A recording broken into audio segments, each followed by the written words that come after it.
हम्म कल्पना कीजिए एक ऐसी कंपनी की जिसका राजस्व एक ही साल में लगभग 30% गिर गया हो। हम्म। मुनाफा भी घट रहा हो, हम्म। लेकिन फिर भी उसका जो ऑर्डर बुक है ना, हम्म। वो अपनी सर्वकालिक ऊंचाई पर हो। ये तो मतलब किसी भी निवेशक के लिए एक बहुत बड़ा विरोधाभास है। बिल्कुल, क्योंकि सामान्य तौर पर वित्तीय दुनिया में इसे एक बड़े संकट की तरह देखा जाएगा। हाँ, क्योंकि जब हम हेडलाइन नंबर्स देखते हैं हम्म, तो ऐसा लगता है कि व्यापार सिकुड़ रहा है। सही बात है।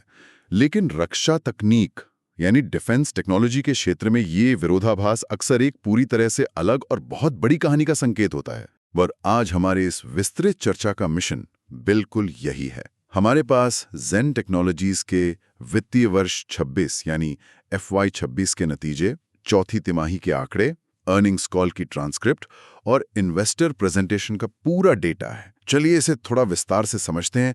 आखिर ऐसा कैसे हो सकता है कि किसी कंपनी का वर्तमान रेवेन्यू गोते खा रहा है, लेकिन भविष्य पहले से कहीं ज्यादा सुरक्षित और बड़ा दिख रहा है? यहाँ सबसे दिलचस्प बात यह है कि इस विरोधाभास को समझने के लिए हमें स्प्रेडशीट के उन शुरुआती आंकड़ों से बाहर निकलना होगा। हमें उस बड़े परिदृश्य को समझना होगा जिसमें ये कंपनी काम कर रही है। देखिए, जेन टेक्नोलॉजीज कोई साधारण मैन्युफैक्चरिंग कंपनी नहीं है। हाँ। इस समय भारत का पूरा रक्षा क्षेत्र एक अभूतपूर्व नीतिगत बदलाव से गुजर रहा है, जैसे कि बाय इंडियन IDM, मतलब स्वदेशी रूप से डिजाइन और विकसित हथियार। बिल्कुल, स्वदेशी रूप से निर्मित हथियारों को प्राथमिकता देने वाली नीतियां और डिफेंस एक्विजिशन प्रोसीजर 2026 जैसे नियम ना इस पूरे सेक्टर की दिशा तय कर रहे हैं। हाँ। सरकार अब सिर्फ बाहर से हथियार नहीं खरीद रही है, बल्कि घरेलू कंपनियों को तकनीक विकसित करने के लिए एक तरह से मजबूर और प्रोत्साहित कर रही तो है। मतलब सिर्फ हेडलाइन नंबर्स को देखकर राय बनाना एक बहुत बड़ी भूल हो सकती है। 100%। ये विश्लेषण वास्तव में वित्तीय आंकड़ों के पीछे चल रहे इस विशाल ढांचागत बदलाव को डिकोड करने के बारे में है। तो चलिए सीधे उन हेडलाइन वित्तीय आंकड़ों पर आते हैं जो पहली नजर में किसी को भी डरा सकते हैं। हाँ, आंकड़े थोड़े डराने वाले तो हैं। FY 26 में जेनटेक का कुल राजस्व 687.7 करोड़ रुपए रहा। अब अगर हम इसकी तुलना पिछले साल यानी FY 25 से करें, जहां राजस्व 973.6 करोड़ रुपए था, तो ये 29.4% की एक बहुत बड़ी गिरावट है।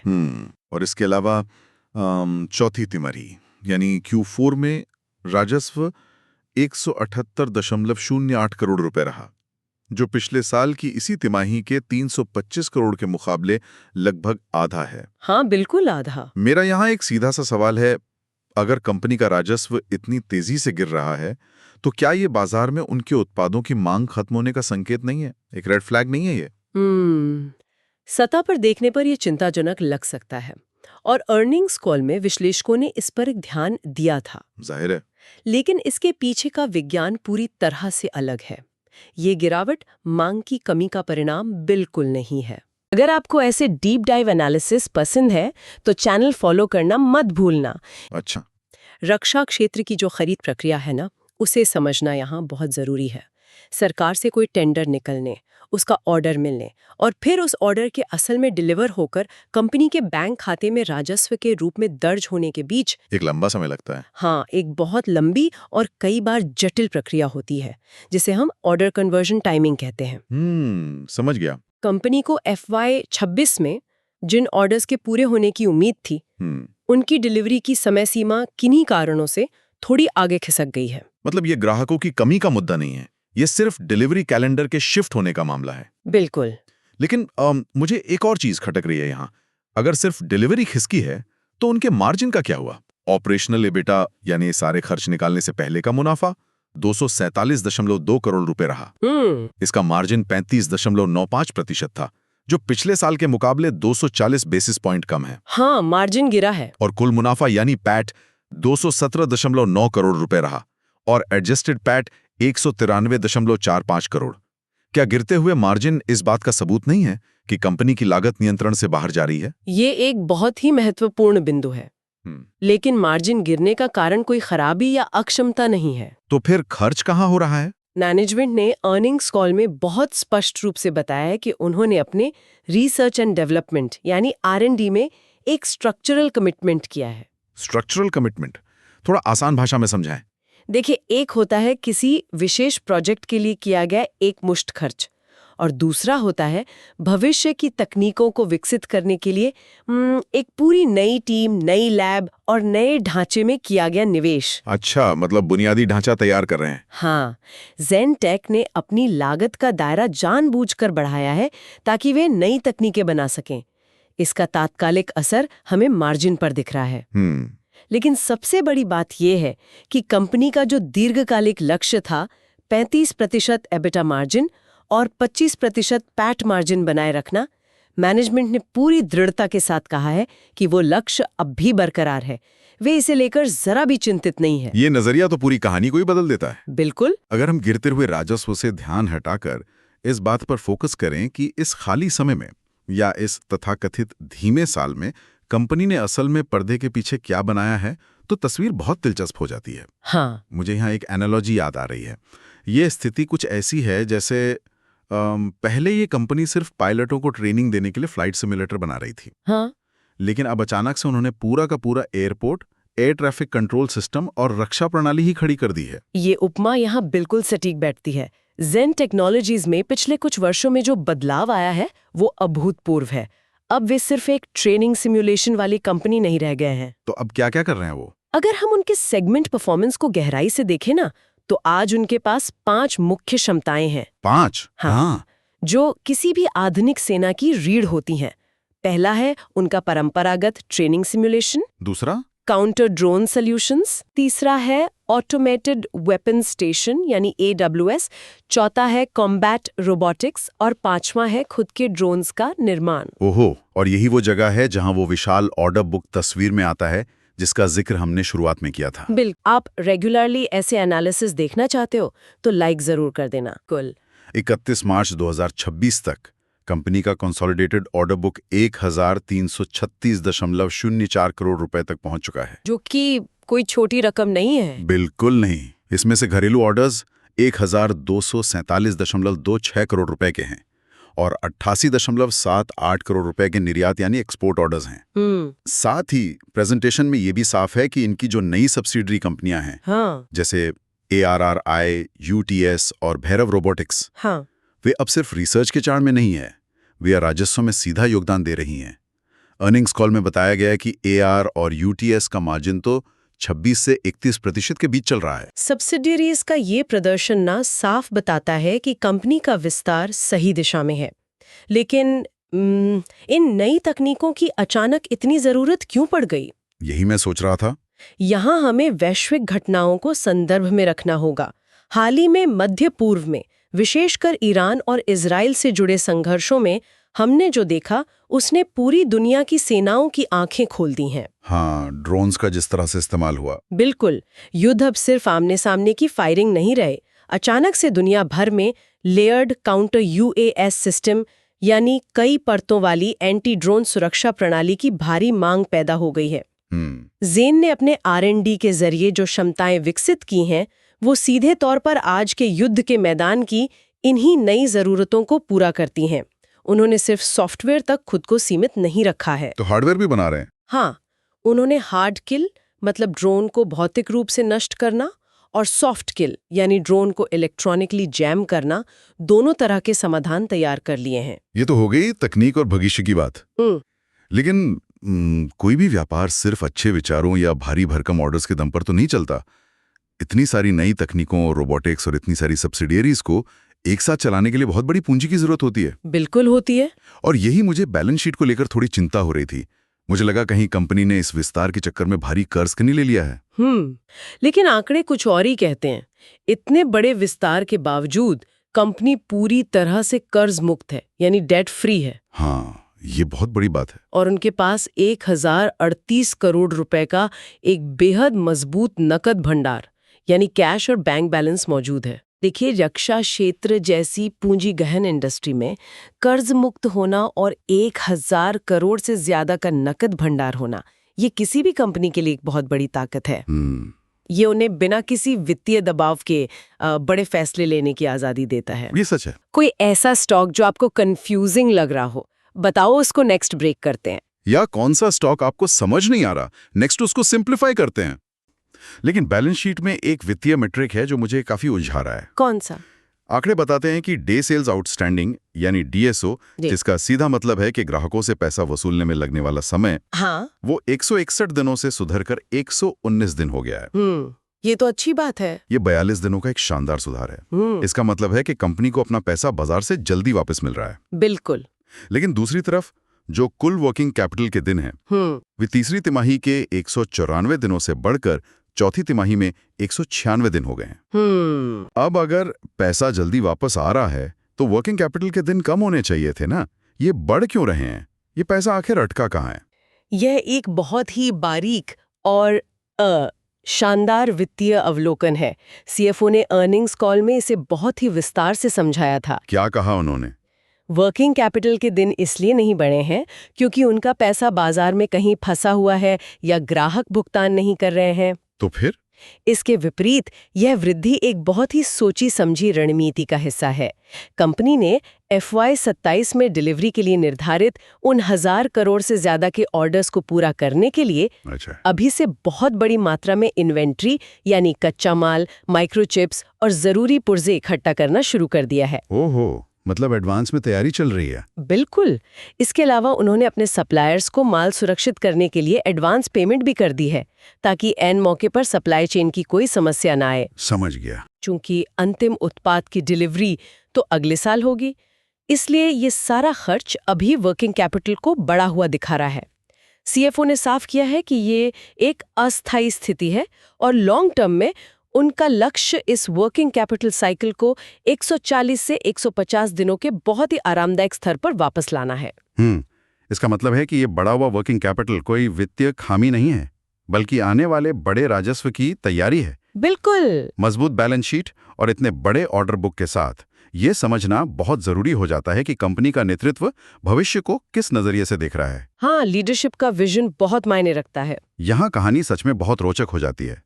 अर्निंग्स कॉल के अंत में कंपनी के चेयरमैन और मैनेजिंग डायरेक्टर अशोकुरी जी ने एक ऐसा बयान दिया जो कॉर्पोरेट कॉल्स की रूखी और आंकड़ों से भरी दुनिया में बहुत कम सुनने को मिलता है। हाँ, उनका वो बयान काफी अलग और भावनाओं से भरा हुआ था। उन्होंने कहा, और मैं यहाँ उनके शब्दों का भावार्थ ले रहा हूँ, कि उन्हें पुराने दिनों का वो गीत पसंद नहीं है जिसमें एक सैनिक की कुर्बानी की बात होती है। उन्होंने बेहद भावुक स्वर में कहा, हमारे सैनिक क्यों कुर्बानी दें, हमारे सैनिक क्यों मरें?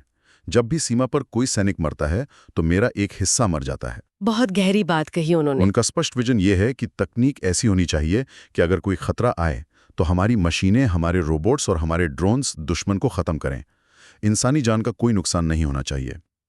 इस तरह की देशभक्ति और जज्बाती बात आमतौर पर निवेशक सम्मेलनों में तो नहीं सुनी जाती। ये एक बहुत ही प्रभावशाली बयान था, लेकिन एक विश्लेषक के तौर पर हमें इस भावना की सतह से नीचे जाकर इसके पीछे छिपी हुई ठोस बिजनेस रणनीति को भी डिकोड करना चाहिए। तो इसके पीछे बिजनेस रणनीति क्या है? चेयरमैन का ये बयान सिर्फ एक जज्बाती भाषण नहीं था, ये असल में उनके बिजनेस मॉडल के भविष्य का एक सार्वजनिक रोड मैप था। कैसे? जब वे कहते हैं कि सैनिकों की जान बचानी है, तो वे वास्तव में अपने कंपनी के ऑटोमेटेड वेपन स्टेशंस और कॉम्बैट रोबोटिक्स सेगमेंट की प्रासंगिकता और भविष्य की मांग को रेखांकित कर रहे हैं। मतलब ये सिर्फ भावना नहीं है, ये एक बाजार की जरूरत को पहचानने का तरीका है। बिल्कुल। ये इस बात का संकेत है कि कंपनी अब सिर्फ ट्रेनिंग सॉफ्टवेयर बनाने के दायरे से बाहर निकल चुकी है। वे अब सीधे युद्ध के मैदान में इस्तेमाल होने वाले ऑटोमेशन की ओर बढ़ रहे हैं। वे एक ऐसा भविष्य देख रहे हैं जहां सेनाएं मानव संसाधन से ज्यादा स्वचालित मशीनों पर अपना बजट खर्च करेंगी। और जीन टेक्नोलॉजीज बिल्कुल उसी रणनीतिक जगह पर खुद को स्थापित कर रही है। हाँ, बिल्कुल सही। ये रणनीति की एक बेहतरीन और बहुत ही व्यावहारिक समझ है।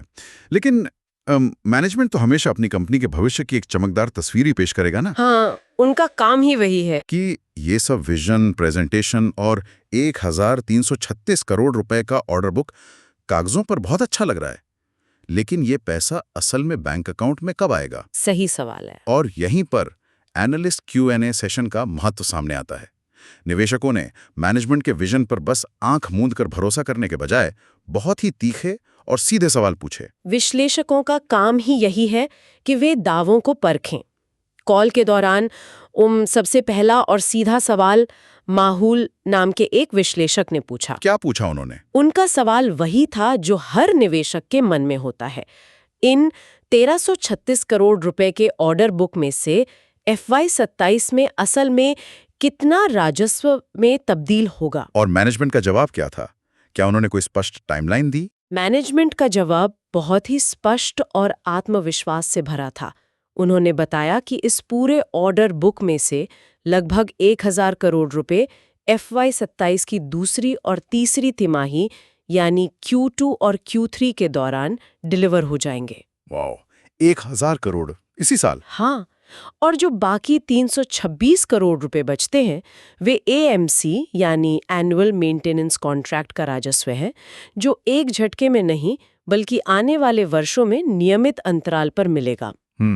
इस स्पष्टता से निवेशकों को एक बहुत ही ठोस रेवेन्यू विजिबिलिटी मिलती है कि अगले 12 से 18 महीनों में पैसा कब और कैसे आने वाला है। और एक और विश्लेषक हर्षित कपाड़िया ने उनके उस हार्ड किल सिस्टम पर एक बहुत जरूरी अपडेट मांगा, जिसकी चर्चा हम थोड़ी देर पहले कर रहे थे। हाँ, हार्ड किल सिस्टम। ये वो तकनीक है जो सिर्फ इलेक्ट्रॉनिक सिग्नल को जाम नहीं करती, बल्कि हवा में ही दुश्मन के ड्रोन को भौतिक रूप से नष्ट कर देती है। हाँ, और मैनेजमेंट ने इस पर भी बहुत स्पष्ट जानकारी दी। उन्होंने पुष्टि की कि हार्ड किल सिस्टम की टेस्टिंग अभी सक्रिय रूप से चल रही है और सर्टिफाइंग एजेंसियां इस पूरी प्रक्रिया का हिस्सा है। उनका अनुमान है कि अगले वित्तीय वर्ष तक इसकी मैन्युफैक्चरिंग शुरू हो जाएगी। बहुत बढ़िया। इसके अलावा कॉल में गोला बारूद यानी एम्यूनेशन और हथियारों के नए लाइसेंस को लेकर भी चर्चा हुई। यहाँ मैनेजमेंट ने बहुत ही यथार्थवादी रुख अपनाया। कोई बड़े वादे नहीं किए? नहीं, उन्होंने कोई झूठी उम्मीद नहीं दी और साफ कहा कि इस नए सेगमेंट से ना पहले 2 साल तक बहुत ज्यादा राजस्व की उम्मीद नहीं करनी चाहिए। अच्छा। लेकिन तीसरे साल से ये सेगमेंट एक बहुत बड़ी छलांग लगा सकता है। ये भी साफ किया गया कि वे सारा उत्पादन खुद नहीं करेंगे, वे आउटसोर्सिंग का सहारा लेंगे और केवल महत्वपूर्ण पुर्जे ही खुद बनाएंगे, ताकि पूंजी का सही और कुशल इस्तेमाल हो सके। बिल्कुल। ये एक बहुत ही मापी तोली और समझदार योजना लगती है। तो कुल मिलाकर देखें तो FY27 की तस्वीर बहुत साफ और सकारात्मक दिख रही है। हाँ, सिमुलेशन और एंटी ड्रोन सेगमेंट में मांग मैनेजमेंट की खुद की उम्मीदों से कहीं ज्यादा है। पाइपलाइन में कई हजार करोड़ रुपए के संभावित ऑर्डर्स हैं। सिर्फ FY26 की चौथी तिमाही में ही उन्हें 431 करोड़ रुपए के नए ऑर्डर्स प्राप्त हुए हैं। आंकड़े तो यही बताते हैं। पर मेरा यहाँ फिर से एक पुशबैक है। बताइए। सब कुछ कागजों पर बहुत अच्छा लग रहा है, लेकिन जिस बुनियादी कारण ने FY26 के राजस्व को इतना नीचे गिराया, यानी सरकार की तरफ से ऑर्डर मिलने और उस पूरी नौकरशाही प्रक्रिया में होने वाली देरी, हाँ, क्या वो जोखिम हमेशा के लिए खत्म हो गया है? क्या सरकारी लाल फीताशाही और रक्षा बजट की धीमी प्रक्रिया FY27 के उन 1000 करोड़ के ऑर्डर्स को फिर से आगे नहीं धकेल सकती? अगर हम इसे बड़े परिदृश्य से जोड़ें तो रक्षा सौदों की दुनिया में ये देरी हमेशा एक अप्रत्याशित जोखिम के रूप में मौजूद रहती है। सरकारी लाल फीताशाही, बजट आवंटन की लंबी प्रक्रियाएं या नौकरशाही के स्तर पर होने वाली देरी किसी भी ऑर्डर को कुछ तिमाहियों के लिए आगे धकेल सकती है। इसे कोई भी डिफेंस कंपनी पूरी तरह से नकार नहीं सकती। तो ये खतरा तो बना हुआ है। हाँ, लेकिन हमें वर्तमान भू राजनीतिक तनावों की हकीकत को भी समझना होगा। दुनिया भर में जो उथल-पुथल मची है, उसके कारण सेना के आधुनिकीकरण का जो चक्र शुरू हुआ है ना, वो अब रुकने वाला नहीं है। डिलीवरी में कुछ महीनों की देरी हो सकती है, लेकिन इन तकनीकों की जरूरत खत्म नहीं होगी। रक्षा प्रणालियों को आधुनिक बनाना अब किसी भी देश के लिए कोई विकल्प नहीं रहा, बल्कि एक अनिवार्य मजबूरी बन गया है। बिल्कुल सही कहा। इसलिए भले ही रास्ते में कभी-कभी गति धीमी हो जाए, लेकिन लंबी अवधि की दिशा बिल्कुल स्पष्ट और ऊपर की तरफ है। तो इस सब का क्या मतलब है? इस सारे विस्तृत डेटा, बैलेंस शीट के विश्लेषण और मैनेजमेंट के बयानों का कुल मिलाकर क्या निष्कर्ष निकलता है? अगर इस पूरे विश्लेषण को हमें समेटना हो तो हम ये कह सकते हैं कि ज़ेन टेक्नोलॉजीज के लिए FY26 कोई कमजोर राजस्व का या असफलता का साल नहीं था। बिल्कुल नहीं, बल्कि ये एक बिल्डिंग फेज था। ये FY27 की विशाल छलांग के लिए एक मजबूत लॉन्च पैड तैयार करने का समय था, जहां कंपनी ने सिर्फ बड़े-बड़े वादे नहीं किए, बल्कि अपनी इन्वेंट्री, R&D और अपनी तकनीकी क्षमताओं में भारी निवेश किया है। और ये तकनीकी बदलाव ना हमें एक बहुत बड़े मुकाम पर लाकर खड़ा कर देता है। पूरी चर्चा के दौरान हमने देखा कि कैसे ज़ेन टेक्नोलॉजीज जैसी रक्षा कंपनियां सैनिकों की जान बचाने और सुरक्षा बढ़ाने के विचार के साथ ऑटोमेटेड हथियारों, कॉम्बैट रोबोट्स और ड्रोन्स की तरफ तेजी से बढ़ रही हैं। तकनीकी और व्यावसायिक दृष्टि से ये एक शानदार उपलब्धि है। लेकिन ये शानदार उपलब्धि अपने साथ एक बहुत बड़ा और गहरा सवाल भी लेकर आती है, जिस पर आज नहीं तो कल दुनिया को विचार करना ही पड़ेगा। वो क्या? जैसे जैसे हम उस भविष्य की ओर बढ़ रहे हैं जहां सरहदों और युद्ध के मैदानों में इंसान की जगह मशीनें, ड्रोन्स और स्वचालित रोबोट्स एक दूसरे का सामना करेंगे, तो भविष्य के इन युद्धों की नैतिकता कौन तय करेगा? ये सोचने वाली बात है। जब एक ऑटोमेटेड सिस्टम, ये एक एल्गोरिदम ये फैसला लेगा कि गोली चलानी है या नहीं, तो उस फैसले की जिम्मेदारी किसकी होगी? क्या इंसानों को युद्ध के मैदान से पूरी तरह हटा देने से ये दुनिया सच में अधिक सुरक्षित हो जाएगी, या फिर हम अनजाने में ही एक नई तरह के हथियारों की होड़ की शुरुआत कर रहे हैं? एक ऐसी दौड़ जिसका शायद कोई अंत ही ना हो। बिल्कुल। इस गहरे विचारोत्तेजक प्रश्न के साथ हम आज की ये विस्तृत चर्चा यहीं समाप्त करते हैं। आंकड़ों के पीछे की कहानी हमने आपके सामने रख दी है, लेकिन भविष्य की इस तस्वीर के क्या मायने हैं, इस पर सोचिएगा जरूर।